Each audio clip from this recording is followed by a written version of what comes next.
Assalamualaikum warahmatullahi wabarakatuh. Mohon maaf adik-adik mahasiswa yang saya cintai. Pertemuan kita sedikit tertunda. Itu semua karena keadaan yang memaksa kita untuk tertunda, yaitu kejadian luar biasa COVID-19. Dan itu membuat kita semua, khususnya saya praktisi di rumah sakit, peningkatan pelayanan dan tingkat stres yang meningkat. Oke. Assalamualaikum warahmatullahi wabarakatuh. Adik-adik yang saya cintai, pertemuan kali ini kita akan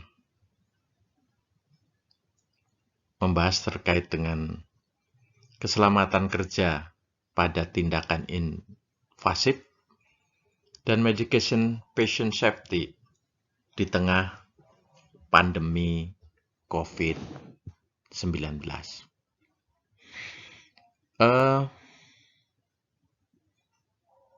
Pada pertemuan kali ini kita nanti hanya fokus pada tindakan invasif. Sebetulnya yang terkait dengan pelayanan anestesi adalah yang utamanya sebetulnya tindakan yang memprovokasi saluran pernapasan, saluran pencernaan. Itu yang menjadi titik poin di tengah pandemi COVID. Dan juga tentang medication patient safety, kita nanti akan membahas tentang pemberian obat yang goal-nya itu untuk keselamatan pasien. Jangan sampai tindakan kita itu akan merugikan orang lain. Oke, kita selanjutnya mengingat kembali tentang definisi keselamatan kerja ya. Saya kira ini mereview aja karena pada pertemuan sebelumnya kita sudah membahas mengenai keselamatan kerja dan kesehatan kerja ya. Saya kira silahkan dibaca yang bahkan dipahami yang dulu lebih detail ya terkait penjelasan mengenai apa itu keselamatan kerja ya. Nah, ini yang berikutnya juga kesehatan kerja sama aja. Pertemuan sebelumnya kita sudah membahas ini terkait dengan kesehatan kerja. Apa dan bagaimana. Dan karena kita nanti akan membahas masalah keselamatan kerja pada tindakan invasif di tengah pandemi, saya kira ini perlu direview kembali ya. Ini pengertian terkait tindakan invasif menurut Peraturan Menteri Kesehatan Republik Indonesia nomor 290 strip Menkes Menkes garing Per garing 3 garing 2008 tentang persetujuan tindakan kedokteran.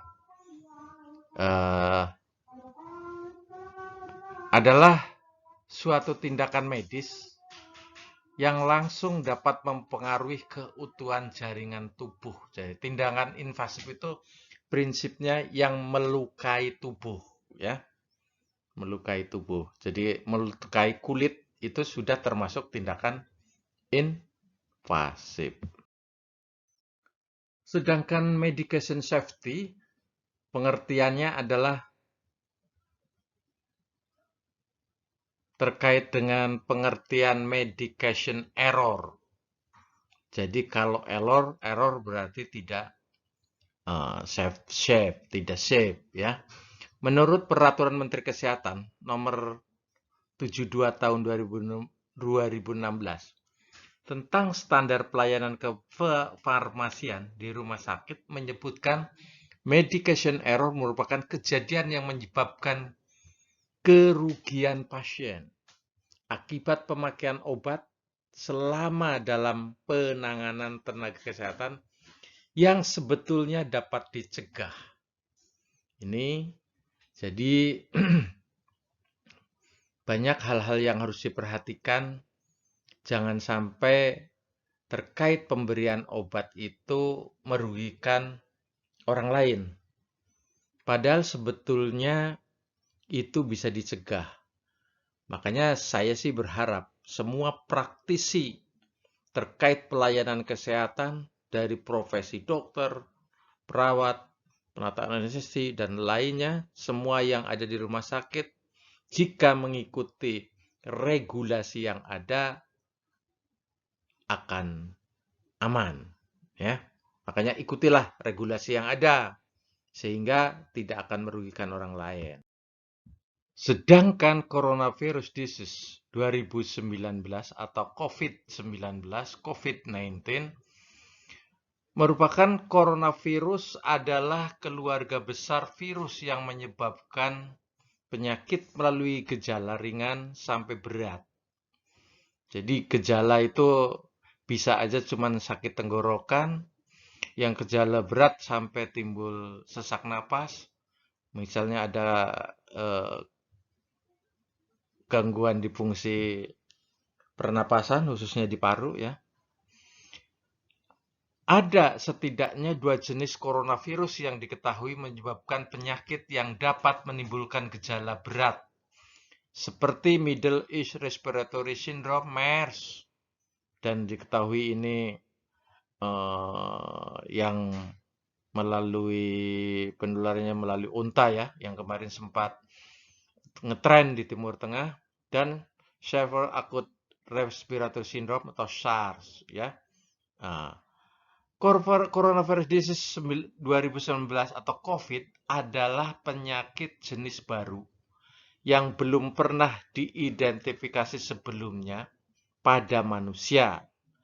Virus penyebab COVID-19 dinamakan SARS-CoV-2. Ya. Penetapan COVID-19 yaitu pada tanggal 11 Maret WHO menetapkan bahwa pandemi COVID-19. Jadi di bulan Maret 2020 WHO sudah menetapkan sebagai pandemi COVID.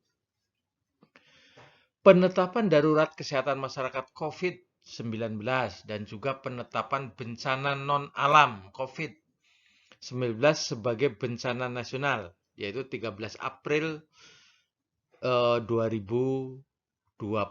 Kenapa dari pemegang regulasi, dalam hal ini pemerintah, menetapkan pandemi COVID? Karena dari data tingginya jumlah kasus COVID, tentunya di Indonesia akan bercermin kepada negara-negara di dunia yang sudah terbukti banyaknya kasus. Bahkan di kisaran bulan Juni, Juli kemarin tahun 2021 juga sudah sangat mencekam ya. Betul-betul COVID itu sangat terasa sampai melumpuhkan semua sendi kehidupan dari sosial, politik, ekonomi sampai termasuk kegiatan religi ibadah di masjid pun terdampak dari COVID ya. Keterbatasan sarana prasarana itu sudah sangat terbukti ya. Di beberapa rumah sakit begitu ada pandemi COVID seolah-olah gagap di situ. Akan menyulap ruang perawatan biasa disulap jadi ruang isolasi. Belum terkait dengan APD. Yang APD pun rumit di situ. Terkait APD apa yang digunakan aja itu sudah beberapa kali perubahan kebijakan. Bahkan dalam pelaksanaannya, apakah masih harus menggunakan coverall, hazmat, atau tidak? Itu akhirnya terpecah, sebagian ada yang menggunakan hazmat, sebagian hanya cukup menggunakan gown. Tentunya masker N95 merupakan suatu keharusan ya di ruang isolasi. Tingginya kejadian penularan COVID-19 pada tenaga kesehatan. Banyak tenaga kesehatan yang tumbang di era pandemi COVID sehingga membawa keprihatinan. Bahkan kemarin pada Hari Pahlawan, Presiden Jokowi juga menganugerahkan kepada para nakes yang terdampak daripada COVID. Tertundanya pelayanan yang esensial. Jadi banyak itu akibat dari membludaknya atau bertambahnya kasus COVID yang sangat tinggi sehingga ruang perawatan biasa disulap menjadi ruang isolasi COVID. Dan tentunya itu pun banyak kebijakan-kebijakan yang bahwa selama pandemi tidak ada namanya kunjungan pasien ke rumah sakit ya. Itu ada kebijakan bahwa pasien yang sakit di rumah sakit tidak boleh dikunjungi. Ya. Tantangan ini terkait dengan rantai infeksi ya. Ini juga kita pertemuan sebelumnya sudah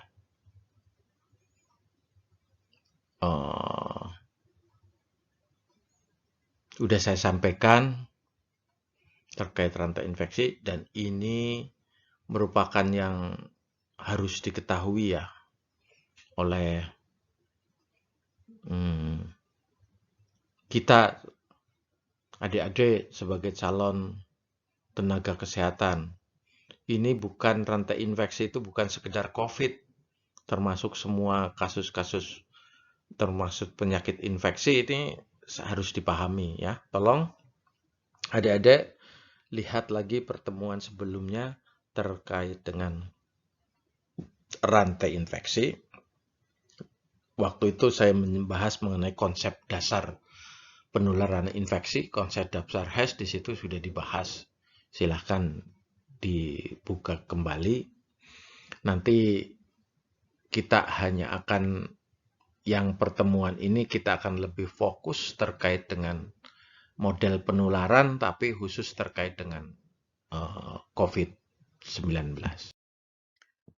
Terkait dengan model penularan, COVID-19 itu sampai sekarang penularannya adalah melalui droplet dan kontak. Sedangkan airborne kemarin sempat debatable, tapi itu dianggap melalui airborne, tapi khusus pada tindakan-tindakan yang memprovokasi saluran pernapasan. Di situ adanya droplet yang berterbangan sehingga dianggap sebagai airborne ya. Makanya kenapa model penularannya melalui droplet, makanya kita wajib menggunakan masker, wajib menjaga jarak, wajib cuci tangan. Itu karena memang penularannya melalui droplet dan kontak. Kalau droplet yang diwajibkan sebetulnya cuci tangan dan jaga jarak. Pakai masker maksud saya. Sedangkan kontak itu kita wajib cuci tangan dan jaga jarak ya. Airborne, makanya kita pakai apa bedanya nanti dengan yang droplet dengan airborne? Sebetulnya jika yang airborne itu kita diwajibkan menggunakan APD benar-benar yang lebih ketat, khususnya wajib menggunakan APD masker, yaitu masker yang N95, menggunakan face shield, karena itu akan untuk menutup adanya droplet masuk ke saluran mukosa mata, bisa juga ke permukaan, makanya kita harus menggunakan gown, kita harus menggunakan sepatu tertutup, itu juga salah satunya bahwa untuk pencegahan terkait dengan COVID. Ya. Ini hal penting terkait dengan pandemi COVID-19. Pakai APD, ingat pintu masuk utama. Jadi kenapa kita menggunakan, harus tahu kenapa kita menggunakan APD. Ya, karena APD itu tujuannya supaya melindungi kita. Makanya ingat pintu masuknya mikroba khususnya COVID-19 itu melalui saluran pernapasan, melalui hidung. Makanya kita harus menggunakan masker. Kalau airborne, menggunakan masker N95. Saluran pernapasan, begitu juga masker. Makanya pencernaan dan pernapasan kita tutup dengan menggunakan masker. Makanya menggunakan masker itu bukan hanya menutup mulut, bukan hanya menutup hidung saja, tapi dua-duanya mulut dan hidung harus tertutup dengan benar. Dan pintu masuk juga bisa melalui mukosa mata. Makanya kita wajib di tengah pandemi COVID, kita wajib menggunakan face shield, kacamata Google, jaga jarak, karena kemungkinan droplet itu kalau kita jaga jarak ideal itu 1,8 meter, itu akan lebih terjaga ya. Termasuk tempat tidur di rumah sakit pun, kenapa harus jaga jarak minimal 1,5 meter? Karena kalau orang batuk, orang wakin itu aman di jarak 1,8 meter tersebut. Ya. Baik port entry maupun port exit COVID-19 adalah melalui 3 saluran ini yang ada di slide ini ya. Itu harus dipahami betul. Kita sebagai praktisi di rumah sakit harus paham tentang port exit dan port entry-nya mikroba masuk ke dalam tubuh kita. Pentingnya pencegahan dan pengendalian infeksi di rumah sakit dan fasilitas kesehatan lainnya. Yang pertama adalah mencegah rumah sakit dan pasienkes sebagai lokasi penularan antar pasien kepada pengunjung, kepada petugas kesehatan. Makanya begitu di tengah pandemi sangat diperhatikan terkait dengan screening, ya, terkait dengan screening, terkait dengan pemilahan pasien, terkait dengan edukasi kepada tenaga kesehatan atau para praktisi yang di rumah sakit, edukasi kepada pasien, edukasi kepada pengunjung, itu sangat dibutuhkan. Mencegah agar di rumah sakit itu bukan tempat atau sumber penularan.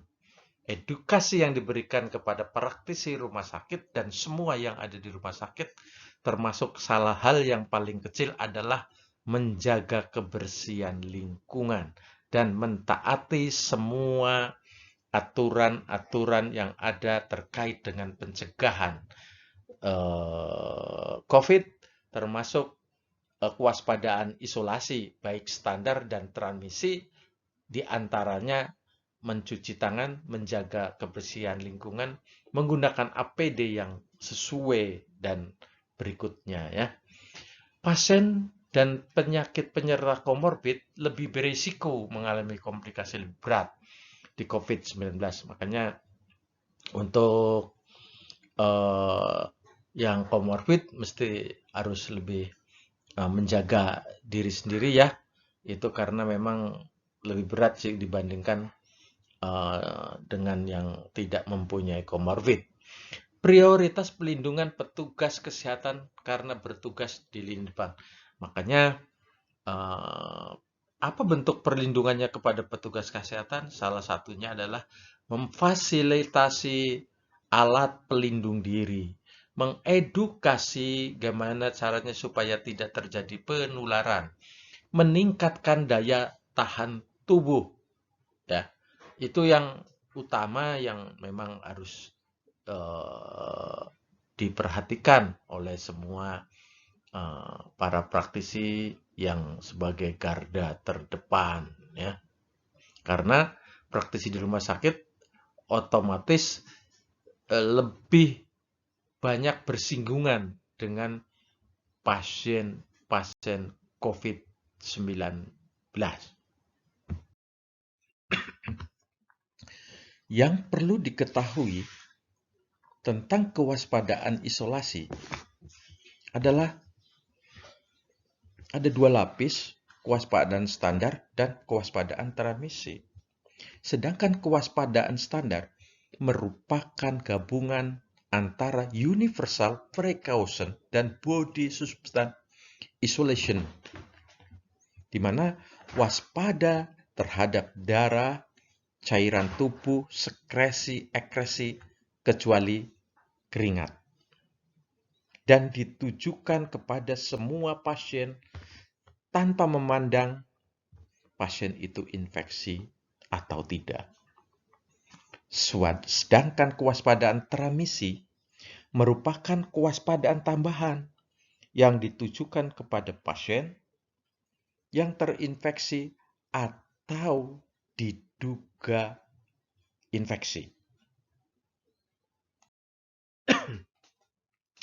Kewaspadaan isolasi ada 2 lapis, yaitu kewaspadaan standar dan kewaspadaan berbasis transmisi.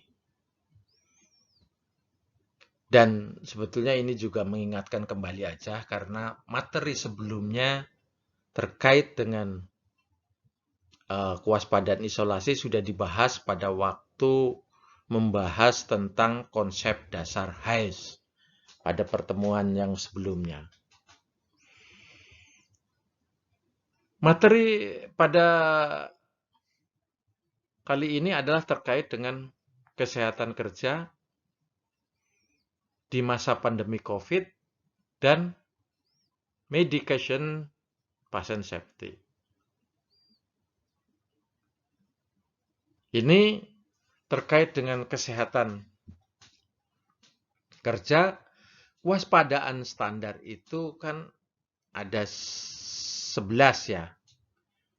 Di antaranya hand hygiene, APD, dekontaminasi, pengelolaan linen, pengelolaan limbah, pengelolaan lingkungan, penempatan pasien, kesehatan petugas, termasuk kesehatan kerja. Ya. Terkait dengan medication safety ataupun terkait dengan kesehatan kerja tidak bisa lepas dengan kewaspadaan standar. Satu di antaranya adalah hand hygiene. Kita mengenal hand hygiene mengenal 5 moment maupun 6 langkah. Saya kira sudah dipahami ya bagaimana 6 langkah 5 moment. 5 moment terkait dengan medication safety. Sebelum kontak dengan pasien di 5 moment itu, kita harus melakukan cuci tangan. Itu berarti untuk menjaga kesehatan pasien. Jangan sampai yang transmisi yang ada di tangan kita transmisi ke pasien. Ya. Yang berikutnya adalah terkait dengan keselamatan pasien juga, bahwa sebelum melakukan tindakan aseptik, jadi adik-adik itu kerja di rumah sakit, khususnya nanti di kamar operasi, lebih sempit lagi di anestesi, objeknya nanti itu pasien, jadi berarti harus melindungi diri kita dan melindungi pasien. Jadi kalau kita mau melakukan penyuntikan juga harus cuci tangan. Kita mau mengasih obat juga harus cuci tangan. Jadi kesehatan kita juga akan terjaga, pasien juga akan terlindungi. Itu baru dari sisi hand hygiene. Poin momen yang ketiga adalah terkait dengan kesehatan kerja. Bila terkena cairan tubuh, kita harus melakukan cuci tangan. Seperti diketahui, seorang penata anestesi pun, apalagi topiknya ini terkait kesehatan kerja dengan tindakan invasif di kamar operasi, masih hampir 90% tindakan invasif di kamar operasi. Untuk tindakan operatifnya, untuk tindakan terkait dengan anestesi, banyak juga yang kalau dihubungkan dengan pandemi COVID, itu yang harus diperhatikan. Hand hygiene, bila terkena cairan tubuh di kamar operasi, tindakan invasif. Jadi kita, orang yang ada di sekitarnya,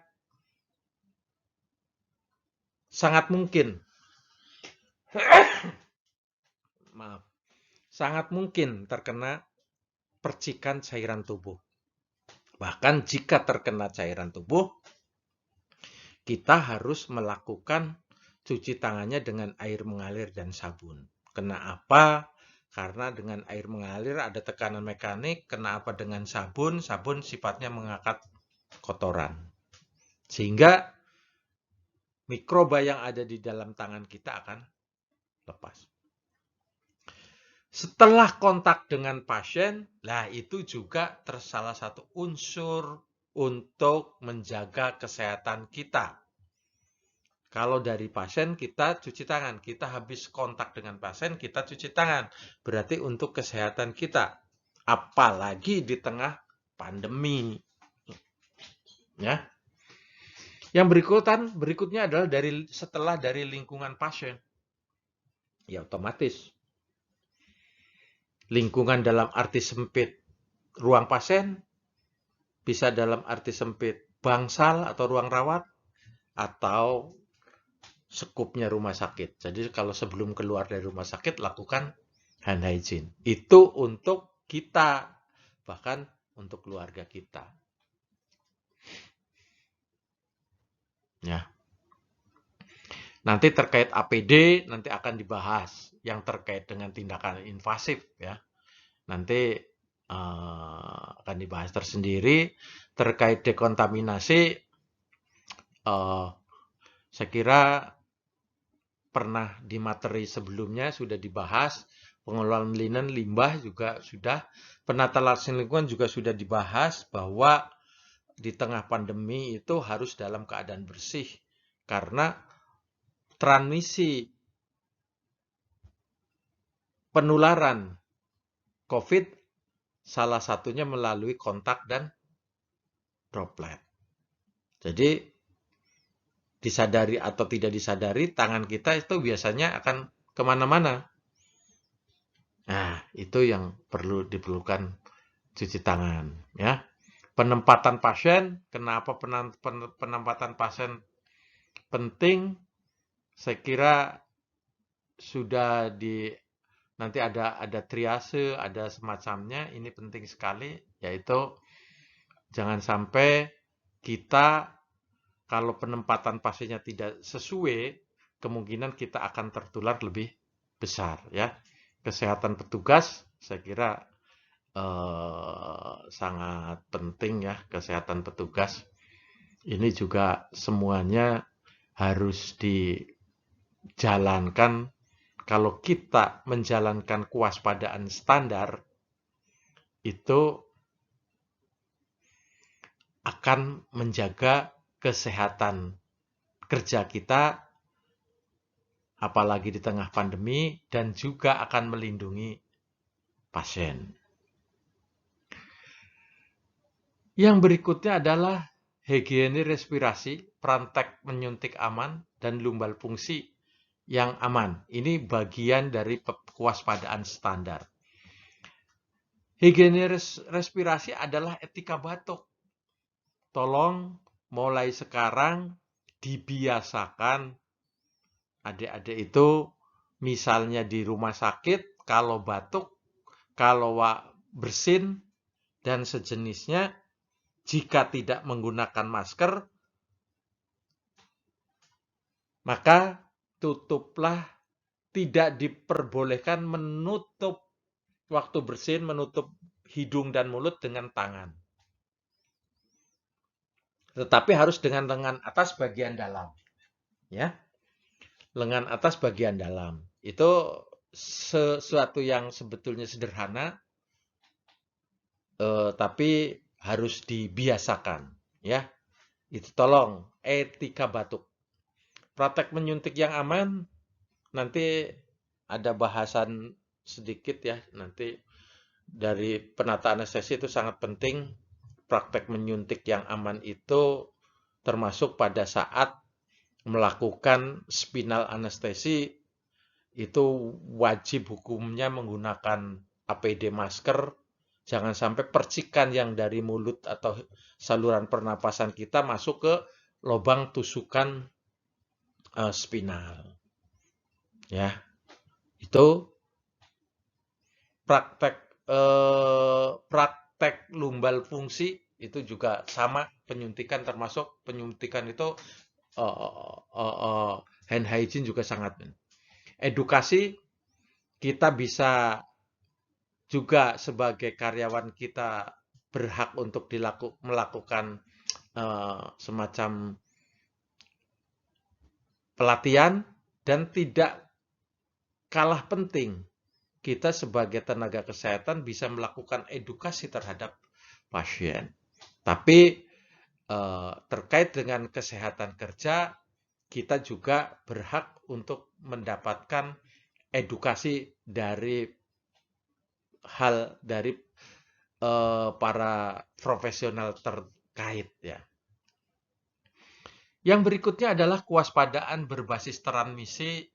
Kita mengenal 3 model, yaitu kontak, droplet, dan airborne.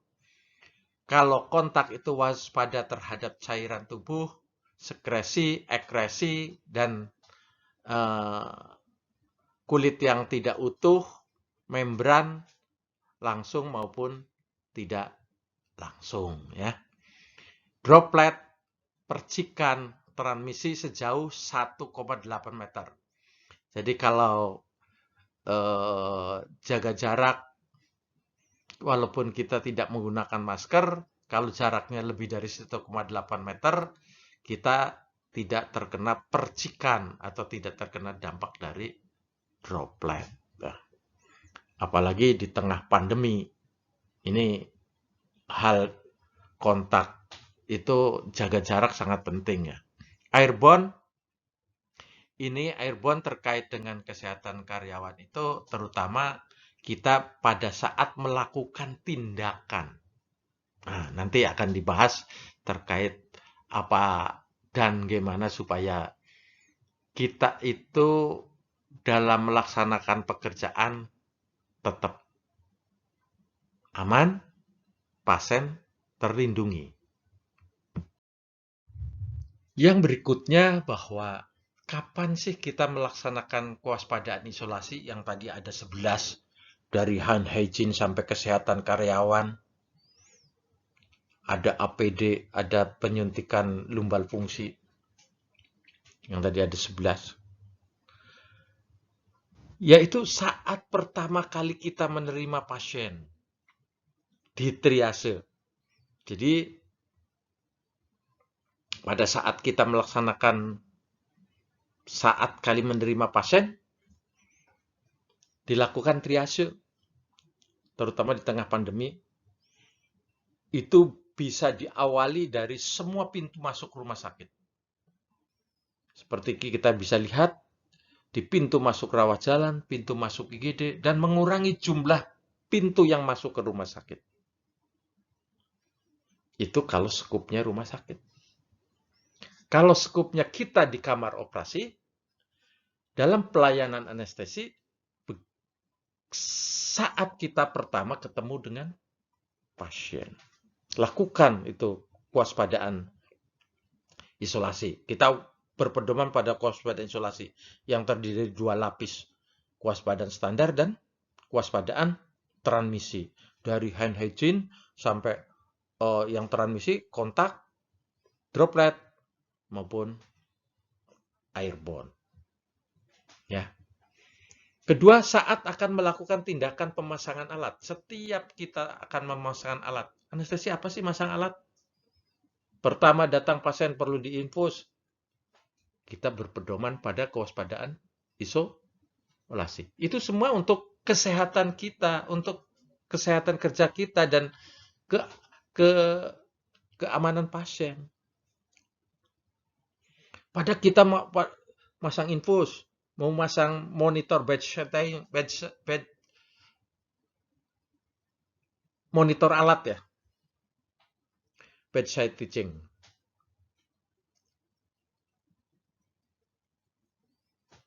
Itu kewaspadaan isolasi juga harus diterapkan. Saat akan melakukan tindakan bedah,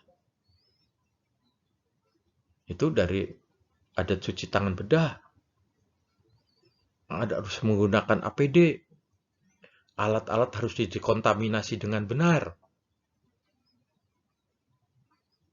Semua peralatan dikontaminasi yang sifatnya horizontal harus dibersihkan setiap hari.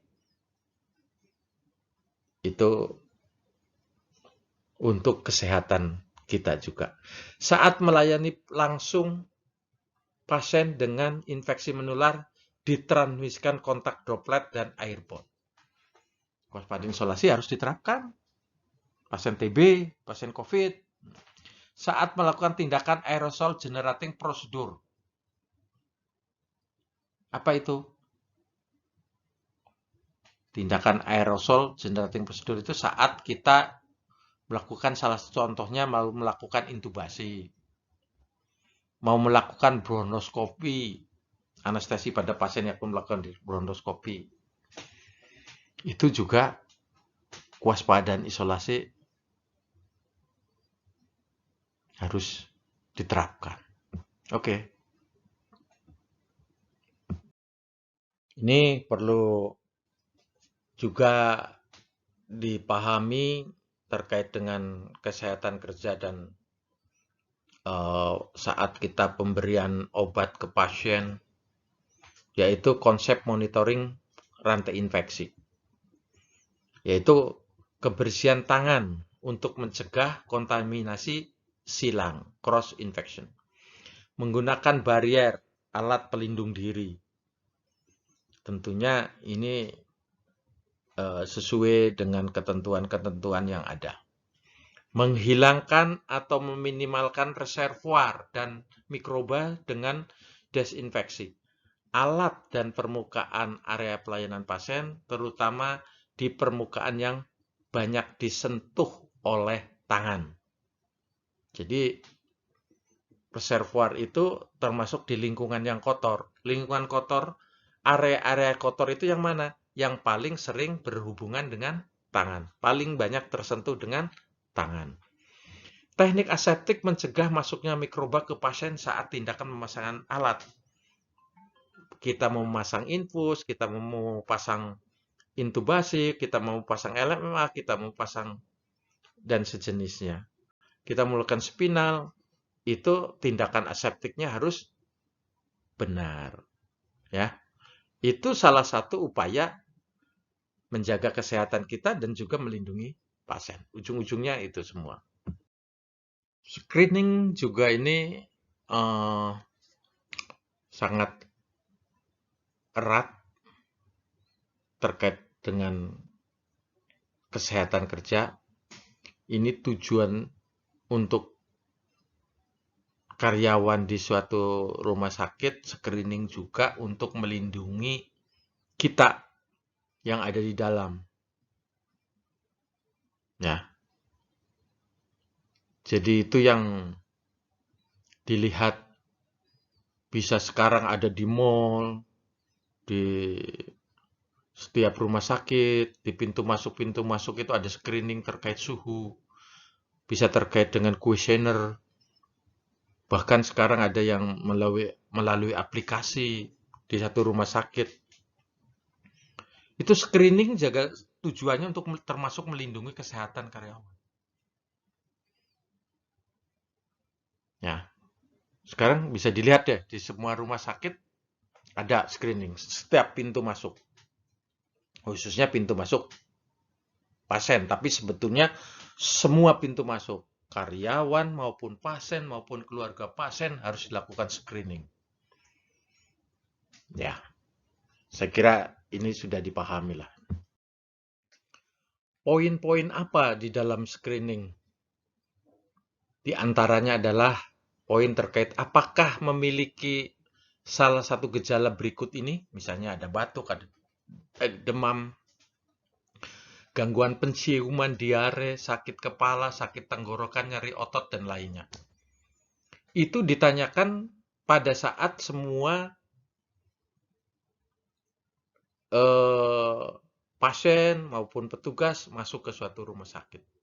Makanya petugas screening pun bukan sekedar mengukur suhu. Itu harus melakukan semacam pelatihan kilat, diberi pemahaman-pemahaman tentang COVID. Ya. Apakah dinyatakan terkonfirmasi COVID? Itu pertanyaan-pertanyaan yang normatif sebetulnya di tengah pandemi COVID. Apakah riwayat berpergian 14 hari ke daerah 14 hari terakhir orang yang habis berpergian, terutama ke daerah pandemi ya. Seperti pada waktu awal Juni-Juli itu yang lagi top-topnya pandemi di kita ya. Apakah menggunakan kendaraan umum? Nah, jika perjalanan jauh berbeda kalau menggunakan kendaraan umum dan kendaraan pribadi ya. Kalau pribadi terbatas, kalau umum dengan masyarakat umum. Walaupun kalau menggunakan kendaraan umum tertentu seperti kereta, prosedurnya sudah bagus, harus dilakukan swab antigen, PCR, dan lainnya. Yang repot, yang misalnya kendaraan umum yang bus seperti kemarin, tidak ada pemeriksaan semacam itu, hanya pemeriksaan suhu paling ya. Dan wawancara, apakah kontak dengan orang yang riwayat dicurigai terkonfirmasi COVID? Itu pertanyaan-pertanyaan normatif itu di tengah pandemi. Ini alurnya semacam ini, ada mengisi formulir, cek suhu, cek kelengkapan informasi. Kalau iya itu harus ada stikernya sesuai dengan rumah sakit ya, kebijakan rumah sakit. Arahkan pasien ke poliklinik jika ada tanda-tanda apakah dinyatakan terkena COVID. Yang nomor 5, apakah kontak dengan orang yang riwayat COVID? Ini harus diarahkan ke poliklinik khusus. Bila tidak, semua tidak, tanyakan tujuan datang ke rumah sakit. Perlunya edukasi. Saya kira itu ya. Ini perlindungan terkait dengan tenaga kesehatan di tengah pandemi COVID sebetulnya sudah di backup ini oleh regulasi-regulasi yang dikeluarkan oleh Menteri Kesehatan, yaitu Peraturan Menteri Kesehatan Republik Indonesia Nomor 66 Tahun 2016 tentang keselamatan dan kesehatan kerja rumah sakit. Peraturan Menteri Kesehatan Republik Indonesia Nomor 27 tentang pencegahan dan pengendalian infeksi. Peraturan Menteri Kesehatan Nomor 52 tentang keselamatan dan kesehatan kerja di fasilitas kesehatan. Petunjuk teknis alat pelindung diri, ini untuk di tengah pandemi COVID. Petunjuk teknis pelaksanaan pemulasaraan jenazah COVID, ya, pedoman coronavirus, itu juga semua sudah ada. Jadi semua terkait kesehatan perlindungan tenaga kerja sudah ada. Silahkan jika pengen mengetahui lebih banyak, bisa dibuka terkait dengan regulasi tersebut. AGP, Aerosol Generating Procedure. Ini justru yang penting buat adik-adik dalam melaksanakan pekerjaan nantinya. Bukan sekedar dengan pandemi COVID, tapi justru dengan penyakit lain yang penularan melalui kontak, melalui droplet, dan atau termasuk melalui airborne seperti pasien TB. Kalau untuk tindakan invasif aja sebetulnya itu waspada terhadap cairan tubuh. Justru ini prosedur-prosedur tentang aerosol generating prosedur itu yang harus kita pahami betul, ya. Itu prosedur atau perawatan suportif yang menghasilkan aerosol. Menghasilkan aerosol yang kemarin masih debatable, aerosol jadi nanti airborne, ya. Karena percikan yang sangat kecil berterbangan. Ini tindakan-tindakan seperti intubasi endotracheal. Ini semua kan intubasi kan memprovokasi saluran pernapasan. Di tengah pandemi COVID sangat berpengaruh terhadap kesehatan kerja jika kita tidak mengikuti suatu aturan SOP yang ada, misalnya terkait dengan penggunaan APD. Tindakan bronkoskopi sama. Walaupun mungkin yang melakukan bronkoskopi adalah seorang operator, dokter paru misalnya, kita sebagai yang melakukan tindakan anestesi atau salah satu tim anggota tindakan bronkoskopi, di sini harus kita pahami, kita waspadai, suction terbuka. Kita pada waktu akan melakukan tindakan ektubasi, mengangkat endotracheal begitu pasien selesai, kita melakukan suction. Ini juga sangat rawan terkait apalagi di tengah pandemi COVID. Pemberian pengobatan nebulizer, itu nebulasi itu sangat menimbulkan aerosol. Ini biasanya untuk pada pasien-pasien yang sesak napas, pasien-pasien asma. Ini biasanya dikasih pengobatan nebulizer. Ventilasi manual sebelum intubasi. Pada waktu kita mau melakukan intubasi, kita memberi obat induksi, kita memberikan obat relaksasi, kita akan memberikan oksigenasi dengan manual, bahkan melakukan bagging setelah obat-obat relaksasi masuk, itu juga yang akan menimbulkan aerosol di situ. Memutus koneksi ventilator. Wah, itu kita hanya melepas korgatid aja, melepas sirkuit antara sambungan sirkuit dengan ET, ya itu juga sama aja menimbulkan aerosol. Mengubah posisi ke tengkurap ya, itu juga menimbulkan karena ada hentakan di diafragma, ya. Ventilasi mekanik positif non invasif, ya. Itu juga sama, tracheostomi melubangi daerah saluran pernapasan di trachea, resusitasi kardiopulmoner RJP itu sama. Meneran itu biasanya untuk ibu-ibu yang mau melahirkan pada posisi puncak mau melahirkan, itu biasanya yang teriak sampai apa, itu juga sangat harus dipahami, dan itu cenderung menimbulkan aerosol. Jika kita tidak waspada, kita tidak menggunakan APD yang sesuai dengan ketentuan, itu yang akan mempengaruhi kesehatan kerja kita. Oke, ini APD terkait penanganan COVID ya di kita di Indonesia.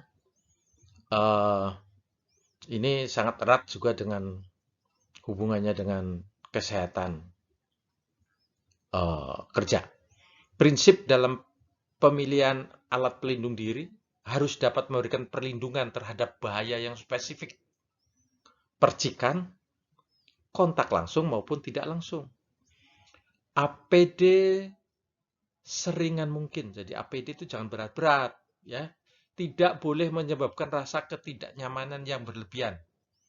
Jadi APD yang membuat kita nyaman.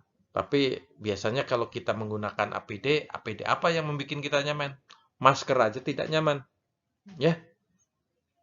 Ada, makanya karena ketidaknyamanan bisa diperlihatkan. Masker yang seharusnya menutup mulut dan hidung hanya menutup mulut tok. Hidungnya masih melongo, husungnya masih bolong. Itu berarti ketidaknyamanan. Makanya tapi seminimal mungkin, senyaman mungkin gitu loh.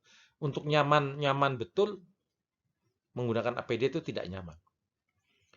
Dapat dipakai secara fleksibel, reusable maupun disposable, ya bisa dipakai, bisa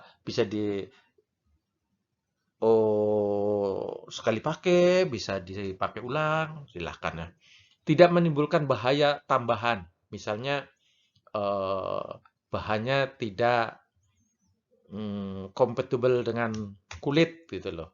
Maksudnya alergi terhadap kulit atau yang merusak kulit, yang menimbulkan lembab berlebihan. Tidak mudah rusak. Kalau rusak berarti bolong, kalau bolong berarti pintu masuknya mikroba. Memenuhi ketentuan dari standar yang ada. Ada ketentuan-ketentuan yang ada, pemeliharaan mudah, tidak membatasi gerak. Saya kira ini prinsip-prinsip dalam pemilihan APD saya kira mudah dipahami kalau ini ya. Termasuk sebetulnya dari pengadaannya, pemilihannya di pemilihan awal ya. Ada 4 unsur ya yang harus dipahami, dipenuhi tentang APD. Yaitu tetapkan indikasi penggunaan APD dengan mempertimbangkan besar resiko pajanan. Ya.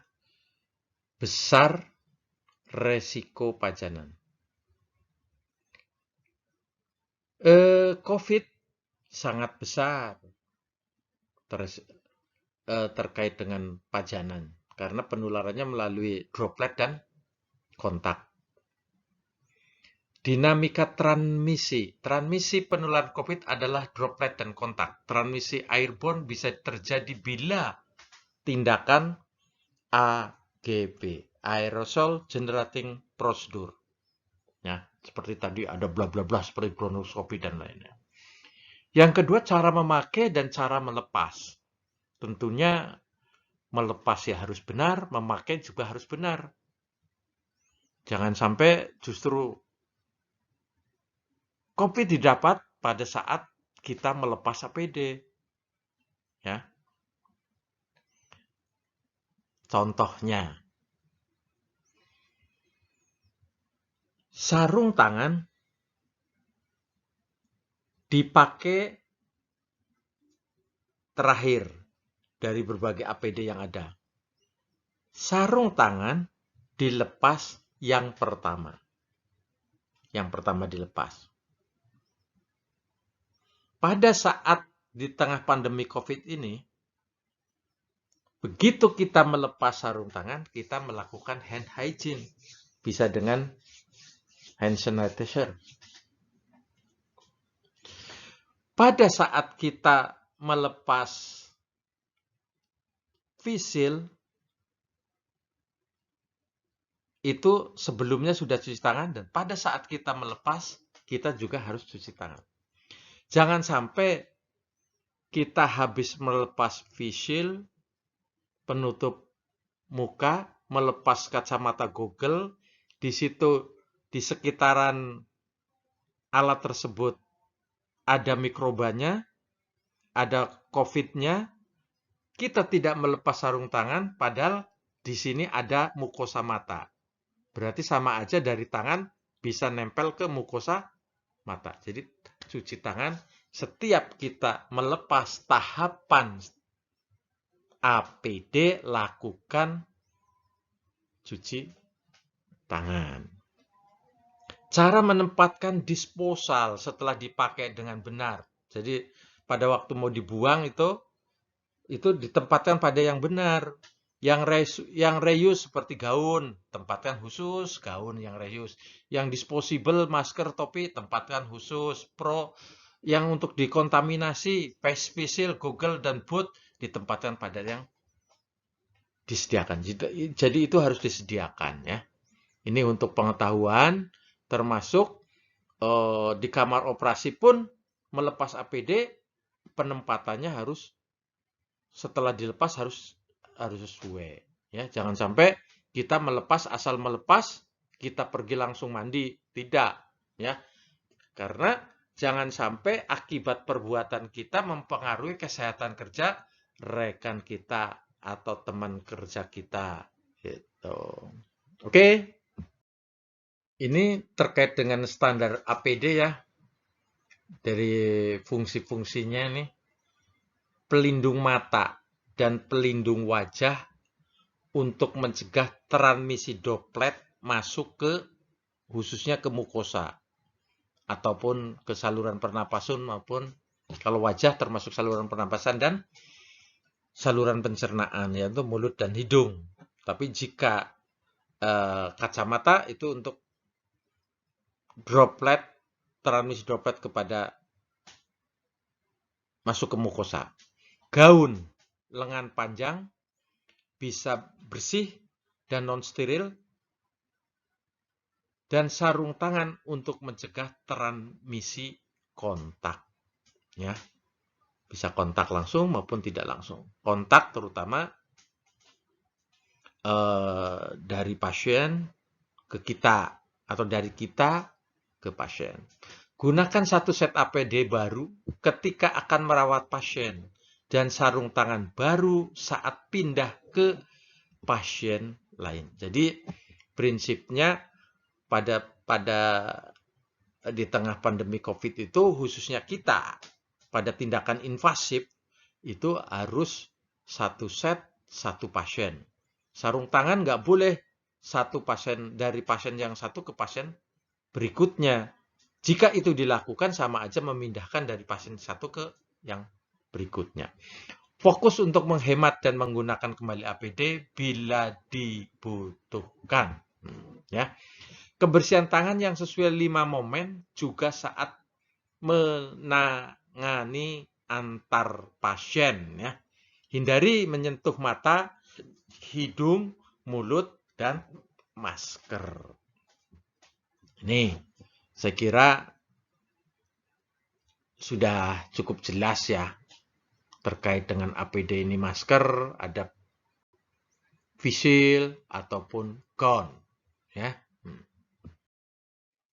Ini APD untuk tindakan AGP, generasi aerosol generating procedure ya. Pelindung mata, yaitu kacamata Google atau face shield, boleh. Respirator partikulit N95, jadi masker N95 itu wajib itu kalau aerosol itu. Ya. Sarung tangan, ganti tiap pasien dan lakukan kebersihan tangan. Jadi setiap kita mau pakai sarung tangan, khususnya setelah melepas sarung tangan harus melakukan cuci tangan dan tidak boleh sarung tangan untuk double pasien. Ya, satu pasien satu sarung tangan. Gaun pelindung lengan panjang bersih non steril. Topi penutup kepala, sepatu tertutup. Silahkan sepatu tertutup itu boleh menggunakan sepatu boot, boleh menggunakan sepatu kerja, tapi diberi pelindung, diberi kantong. Ya. Ingat, selalu kebersihan tangan di saat yang tepat. Ya, saya kira ini suatu yang harus dilakukan, dan ini selalu saya ulang-ulang ya, karena supaya niat saya mengingatkan. Ini memakai dan melepas alat pelindung diri pada tindakan AGP, Aerosol Generating Procedure, ini semata-mata untuk keselamatan kerja di tengah pandemi COVID, ya, dan untuk melindungi pasien dan melindungi rekan kerja. Memakai dan melepas APD, urutannya nih bisa, jadi kita itu bisa menghadap kaca, kita sambil bercermin, atau kita ada teman sebagai asisten dalam memakai APD. Ya. Ada istilahnya donning doffing. Donning memakai, doffing itu melepas. Ini sekali lagi saya ingatkan, ini APD yang digunakan pada tindakan aerosol generating procedure. Ya. Donning. Ini memakai itu harus berurutan. Sesuai urutannya ini. Nggak boleh asal memakai. Yang pertama, bayangkan aja, adik-adik itu ini kita berimajinasi di kamar operasi. Di kamar operasi pasti ada ruang anterum, ada kamar operasi. Tetapi biasanya di rumah sakit yang masih ada COVID itu yang sangat menakutkan, itu biasanya karena ruang anterum itu bersebelahan dengan ruang utama di kamar operasi, dianggap terlalu berdekatan. Sehingga dia menggunakan tidak di ruang anterum, tapi di ruang ganti pada waktu memakai. Jadi silahkan aja, yang penting disepakati apa yang menjadi kebijakan daripada rumah sakit. Yang penting jangan sampai mencelakakan diri sendiri dan orang lain. Berimajinasi di kamar operasi, masuk ke ruang anterum, adik-adik itu. Di situ harus melihat, cek APD-nya. Lengkap nggak? Masker N95-nya ada nggak? Visil atau kacamata Google-nya ada nggak? Gaunnya atau gaunnya ada apa nggak? Sarung tangannya ada apa nggak? Dicek. Ya, apakah hand wrap-nya ada nggak? Yang pertama, sebelum menggunakan APD, tentu kita sudah menggunakan pakaian kerja rutin kamar operasi ya. Lakukan hand rub. Jadi kita mencuci tangan, hand rub, sebelum kita menggunakan APD. Pakai cover shoes. Memakai sepatu atau sepatu bot. Silahkan. Kalau mau udah menggunakan sepatu, ada kantong sepatunya atau pelindungnya, silahkan dipakai. Ya. Yang kedua, yang berikutnya adalah gaun. Pakai gaun panjang bersih. Ya. Pakai gaun. Gaun. Yang berikutnya, kalau mau masih kurang pede, pakai dilapisi dengan apron. Celemek. Ya. Yang berikutnya, masker bedah atau N95. Jadi, kalau kita untuk aerosol AGP, gunakan masker N95. Pelindung mata atau goggle. gunakan ya. Yang berikutnya penutup kepala atau topi. Dilapisi yang punya kamar operasi. Sarung tangan menutup manset ya. Jadi sarung tangannya menutup ujung daripada gown yang ada di tangan. Ini harus sesuai nih di sini, harus sesuai. Harus urut. Nggak boleh loncat. Ini donning. Ini bisa terlihat di sini. Sarung tangan itu dipakai terakhir pada waktu kita memakai. Ya. Yang kedua, doffing. Yaitu melepas. Ini, saat-saat melepas ini dari data penelitian banyak tenaga kesehatan terpapar pada saat melepas atau pada saat sudah dilepas, tetapi APD itu tidak ditempatkan setelah kotor, itu tidak ditempatkan pada tempat yang seharusnya. Dia melepas aja, lepas. Nah, masuk urutannya, masuk ke ruang kotor. Lepas sarung tangan. Yang berikutnya, lepas apron atau gown. Yang berikutnya adalah lakukan hand rub, lakukan cuci tangan. Lepas penutup kepala atau topi, ya. Terus yang berikutnya pelindung mata, goggle, dilepas, lakukan hand rub lagi. Lakukan cuci tangan dengan hand rub. Cover shoes, sepatu boot, lepas. Masker N95, lepas. Baru lakukan kebersihan tangan yang terakhir. Jadi ini urutannya harus jelas ya. Harus berurutan. Ini yang sebelah kanan, ini contoh-contohnya, ini masker N95, ini hand rub, ini ada gown, ini ada apron, ini ada sarung tangan ya. Melakukan prosedur dalam ruangan ventilasi alami dengan aliran udara minimal 160 liter per detik per pasien atau tekanan negatif pertukaran udara 12 ACH. Saya kira ini hanya untuk pengetahuan aja. Ini dari unit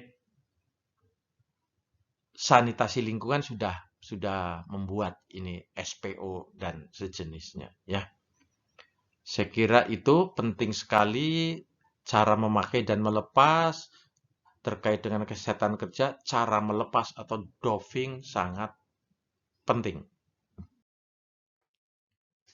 Ini aja review juga ya, mengingatkan kembali tentang sasaran keselamatan pasien, ada 6. Nanti topik kita itu peningkatan keamanan obat yang perlu diwaspadai. Jadi yang 1, 2, 4, 5 saya kira itu sudah pernah disampaikan. Ini mereview aja. Saya kira itu. Ini sasaran ketiga dari 6 sasaran keselamatan pasien, yaitu peningkatan keamanan obat yang perlu diwaspadai. High alert. Di rumah sakit itu selalu mengembangkan suatu pendekatan yang memperbaiki keamanan obat yang perlu diwaspadai ya. Jangan jadi istilah memberikan obat disebut juga medication ya. Jangan sampai kita memberikan obat yang tujuannya sebetulnya memberikan obat untuk kesembuhan, tapi justru bisa menimbulkan keadaan yang tidak diinginkan ya, atau menambah penyakit berikutnya.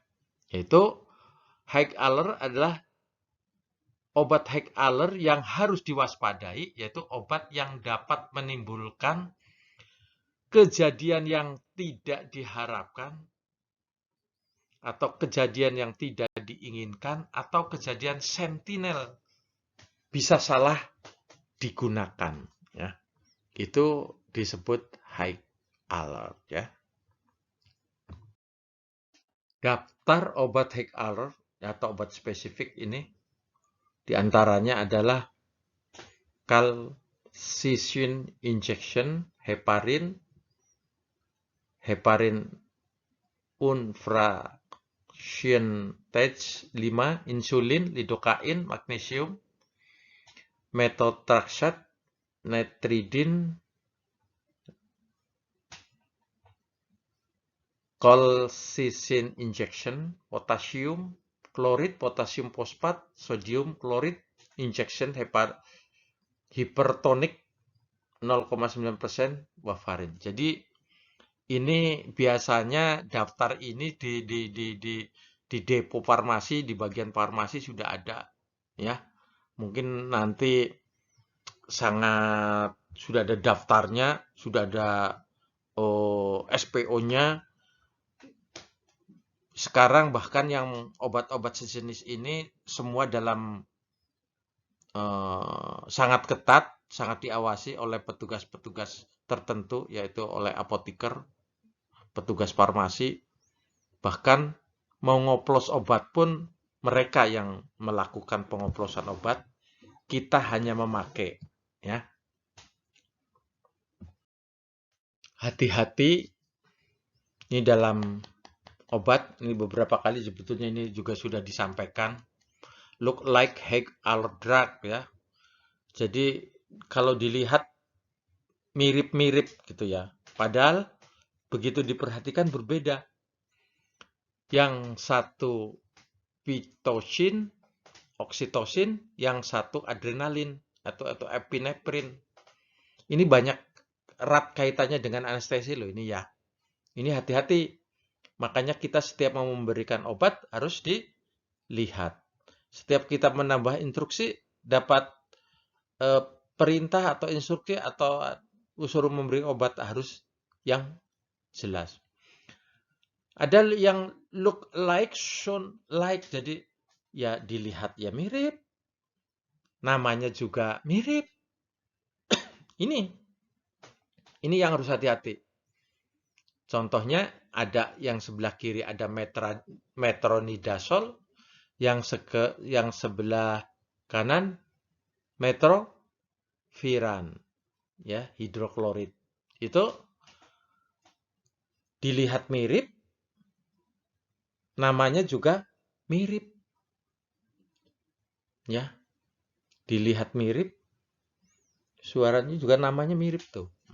Ya, ini harus hati-hati di sini ya. Ini juga sangat mirip-mirip semua nih. Look like, sound alike, ya. Ketarolak antara 10 sama 30. Nah, lihat tuh, jangan sampai anak-anak dikasihnya yang 30 mg atau orang dewasa malah dikasihnya yang 10 mg. Bentuknya sama, mirip sama, cuman setelah dibaca miligramnya aja yang berbeda. Ada furosemid dan diazepam, warnanya semua coklat tuh. Yang beda tulisannya. Begitu juga neostigmin dan catapres. Beda fungsi di situ, ya. Hati-hati di situ.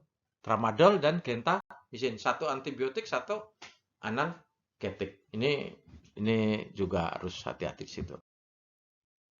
Ini juga Hague alert juga ya, ada phenobarbital yaitu luminal, yang satu adanya pentobarbital, isinya ini butal ya. Jadi tolong cek and recheck ya, prinsipnya sama ini. Penting diperhatikan terkait dengan prinsip 7 benar dalam pemberian obat ya. Benar pasien, benar obat, benar dosis, cara pemberian, waktu, informasi, dokumentasi. Benar pasien bisa lihat dari identifikasi pasien. Benar obat bisa cek ulang dari LASA dan Hague alert. Dari dosis, cara pemberian bisa dilihat. Benar waktu, informasi, dokumentasi, saya kira ini suatu hal yang harus diketahui oleh kita. Ini saya sampaikan juga terkait dengan penyuntikan yang aman, karena ini juga menyangkut masalah kesehatan kerja. keselamatan pasien, eh, walaupun mungkin eh, terkait dengan ini bisa berlaku di kapanpun, tidak hanya pada pandemi COVID ya. Ini kapanpun, di area manapun, penyuntikan aman termasuk tindakan anestesi banyak terkait dengan penyuntikan yang aman. Definisi suntikan yang aman menurut WHO adalah tidak membahayakan pasien, terhindar dari kecelakaan kerja, untuk setiap risiko dapat dihindari dan tidak menghasilkan limbah yang berbahaya bagi masyarakat. Ya, ini jadi menyuntik itu bukan sekedar hanya memasukkan obat dengan speed, tapi sampai ke limbahnya pun harus dipertimbangkan. Bagaimana cara membuang, di mana membuang jarum, membuang ini, itu harus dipertimbangkan. Termasuk jangan sampai kita tertusuk oleh jarum. Ini ruang lingkup dari penyuntikan yang aman, yaitu praktek menyuntik yang aman, keamanan dan keselamatan kerja terhadap tenaga kesehatan, risiko tertusuk jarum, limbah yang aman bagi lingkungan. Mari kita membiasakan yang benar, bukan membenarkan kebiasaan. Ini pedoman penyuntikan yang aman. 1. Memakai masker bedah bila menempatkan kateter atau suntik materi ke kanal tulang belakang atau ruang subdural. Jadi ini terkait dengan anestesi regional anestesi spinal anestesi. Itu jadi kalau pada waktu spinal wajib menggunakan masker, ya. Jangan memberi obat dari jarum suntik yang sama untuk lebih dari satu pasien, bahkan jika jarum berubah. Jadi harus one speed, one patient, one shot. Jadi satu kali pemberian. Bahkan tidak boleh lagi digunakan kalau jarumnya sudah bengkok, sudah apa gitu ya. Yang ketiga, setelah jarum suntik atau jarum telah digunakan untuk memasukkan atau terhubung ke IV, ke intravena pasien, dianggap terkontaminasi dan tidak boleh digunakan pada pasien lain atau untuk memasukkan obat ke tempat lain. Jadi kalau sudah terhubung dengan intravena, bahkan terhubung dengan selang infus yang tidak menggunakan pot injection, itu udah tidak boleh digunakan lagi si spet itu, apalagi untuk nyedot obat atau untuk mengoplos obat ya. 4. Jangan gunakan obat keemasan dari dosis tunggal untuk lebih dari satu pasien. Ini biasanya untuk antibiotik ya, tapi ini tidak terkait dengan anestesi.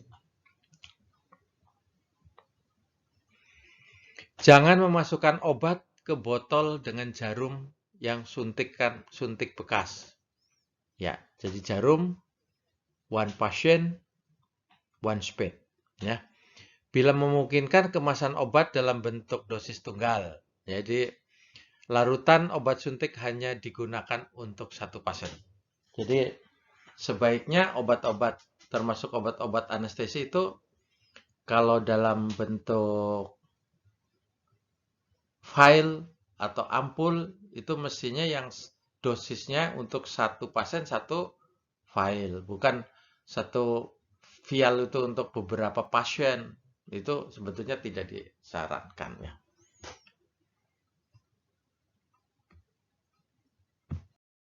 Yang berikutnya adalah terkait pemakaian sarung tangan dalam praktek menyuntik ya. Ini sarung tangan non steril dengan ukuran yang sesuai sekali pakai ketika melakukan kontak langsung dengan darah pasien, misal cairan tubuh yang berpotensi menular, yaitu harus menggunakan sarung tangan. Melakukan fungsi vena,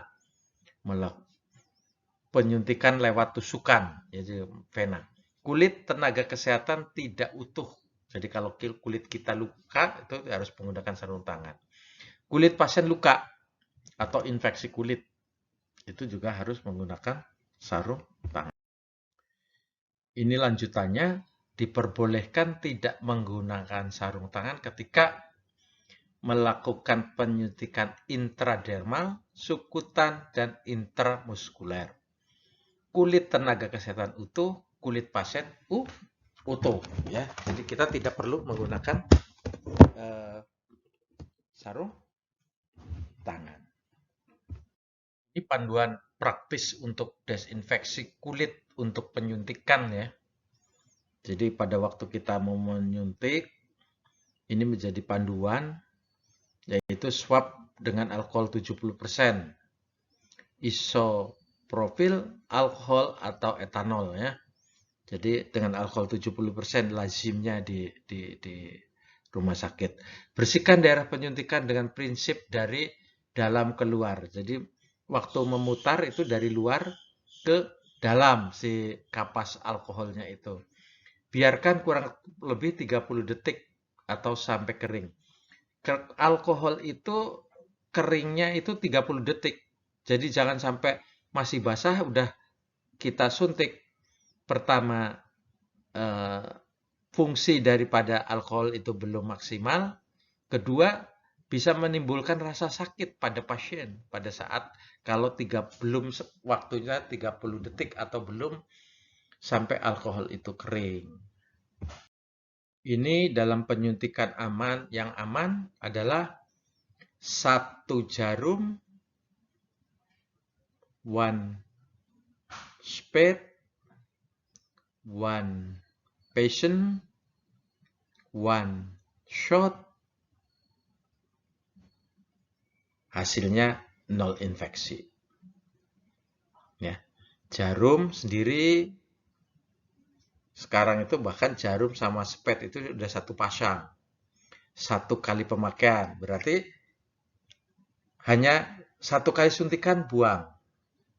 Jadi nggak boleh untuk lebih dari 1 pasien. Harapannya 0 infeksi. Hati-hati dengan pemakaian obat untuk perina, untuk pasien-pasien itu perinatal, bayi baru lahir, karena dan anestesi, nih berpotensi menimbulkan kejadian luar biasa KLB ya, misalnya KLB terkait dengan hepatitis dan sejenisnya ya, itu yang perlu dicamkan 1 pasien, 1 spade, 1 shot ya. Ini salah satu contoh menyuntik ya.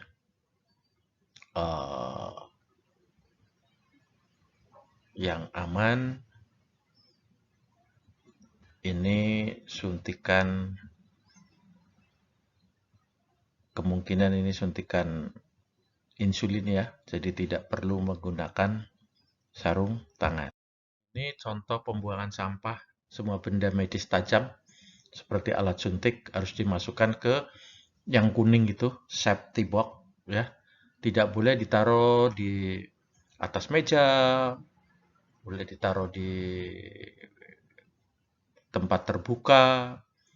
Ini harus masukkan safety box. 1 kali pemakaian langsung dimasukkan ke safety box, bahkan bila perlu tidak perlu menutup. Jadi jarum-jarumnya nggak perlu menutup, langsung dimasukkan ke safety box. Salah satu contoh, jangan sampai kita itu tertusuk jarum ya. Sesafety mungkin dalam kita memberikan suntikan kepada pasien ya. Makanya ketentuan-ketentuan harus diikuti ya. one spade, one patient, one shot, langsung dibuang ke tempat safety box tanpa perlu menutup jarum. Setelah penggunaan, sebetulnya jarum itu langsung dibuang ke safety box sak jarumnya. Tutupnya bisa belakangan. Jarum sama spade-nya buang. Tidak perlu menutup. Jika terpaksa harus menutup, kita tidak boleh memegang tutup jarum. Ini yang sebelah kiri dari arah saya ini yang tidak benar. Kalau mau dilakukan yang seperti yang sebelah kanan.